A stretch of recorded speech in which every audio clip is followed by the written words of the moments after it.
नमस्कार, good evening. आप देख रहे हैं स्टेट्स मेक द नेशन। 2027 में पहली बार डिजिटल जनगणना का रास्ता साफ होने जा रहा है।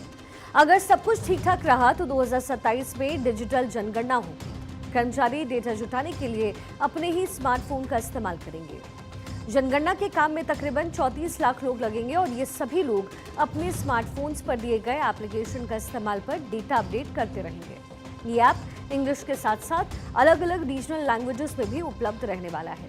जानकारी के मुताबिक रजिस्ट्रार जनरल ऑफ इंडिया की ओर से इस काम में लगाए गए कर्मचारी और दूसरे सदस्य डेटा इकट्ठा करने के लिए अपने खुद के मोबाइल फोन और डिवाइस का इस्तेमाल करेंगे और इसे मोबाइल एप्लीकेशन के माध्यम से केंद्रीय सर्वर पर ट्रांसफर किया जाएगा। ये जो ऐप है वो एंड्रॉयड और iOS ऑपरेटिंग सिस्टम दोनों के लिए कारगर होगा। देश में अब तक कुल 8 बार जातीय जनगणना हुई है। 1872 से 1931 के बीच 7 बार ब्रिटिश काल में और उसके बाद 2011 में आजाद भारत में। लेकिन 2011 की जातीय जनगणना के आंकड़े सार्वजनिक नहीं किए गए थे क्योंकि उसमें कुछ त्रुटियां थी। अब सवाल सबसे बड़ा यह है कि जो जातीय जनगणना है 2011 के बाद अब तक नहीं हुई, वो जातीय जनगणना अगर आप 2025 में सरकार करवाती है, उन पर अब क्या क्या फैक्टर्स उसमें होंगे, एक संवैधानिक चैलेंज ये होगा। दूसरा, जनगणना होनी भी चाहिए और जनगणना इसलिए भी होनी चाहिए कि अब बेतहाशा जनसंख्या में भी वृद्धि हुई है और ये अंडरस्टैंड करने के लिए कि कौन कौन से लोगों को लाभ मिलना चाहिए और कौन कौन से लोग इसमें लाभान्वित हो चुके हैं। तो जब तक जातिवार सिलसिलेवार लोगों के बारे में आंकड़े नहीं आएंगे तब तक कौन कौन सी जातियों का विकास हुआ ये पता नहीं चल पाएगा।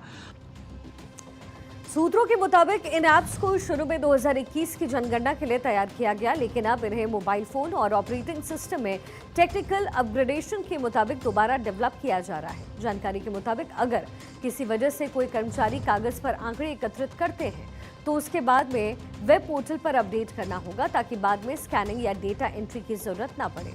तो साफ है कि जनगणना के आंकड़े पहली बार शुरुआती स्तर पर ही डिजिटल किए जाएंगे, जिनमें जानकारी समय पर मिल सकेगी। मोबाइल एप्लीकेशन का उपयोग जनगणना 2027 के दोनों चरणों में किया जाएगा। हाउस लिस्टिंग अभियान बताया जा रहा है कि अप्रैल से सितंबर 2026 तक चलेगा और जनसंख्या गणना को लद्दाख, जम्मू कश्मीर, हिमाचल प्रदेश और उत्तराखंड को छोड़कर पूरे देश में फरवरी 2027 में शुरू किया जाएगा। जनगणना में परिवार के सदस्यों की जातियों की गणना की जाएगी, साथ ही लोगों को खुद भी गिनने का विकल्प मिल पाएगा।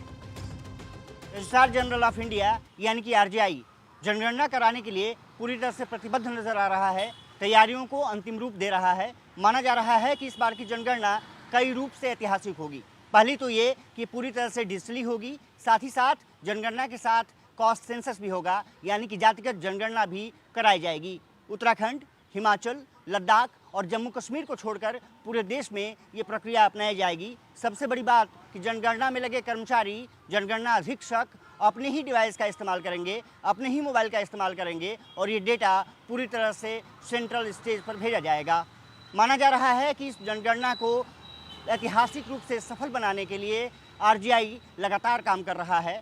पहले चरण में अप्रैल 2026 से लेकर के सितंबर के बीच ये माना जा रहा है कि हाउस लिस्टिंग का कार्यक्रम होगा और उसके बाद 2027 में जनगणना कराई जाएगी। साथ ही साथ उसी समय जातिगत जनगणना भी होगी। कैमरामैन भरत के साथ मैं अक्षय राय, भारत 24, दिल्ली।